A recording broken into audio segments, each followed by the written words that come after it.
Metro Manila, the National Disaster Risk Reduction and Management Council says over 100 families from Malabon and Valenzuela were evacuated due to floods brought by monsoon rains.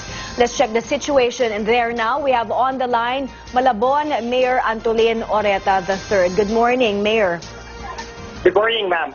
You're saying, Mayor, these families who were evacuated were from a fire last Wednesday, sir? Let's just clarify that. Yes, ma'am. From the fire and from the flooding. At the height of the yes, at the height of the floods. At the height of the floods, Mayor, because bad weather started last Thursday. So how many families were evacuated, Mayor? Ano po, yung Wednesday po, 200 po, 200 pamilya. Pero kamusta na po ba ang Malabon ngayon?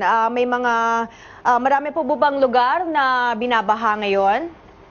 Actually, ano na lang po, konti na lang po yung mga looban na lang. At ngayon kasi lumabas na yung araw, so kahit pa paano, naglilinis na po lahat.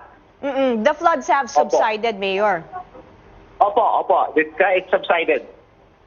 Okay, Mayor, kamusta po ang announcement sa class suspensions? May pasok po ba?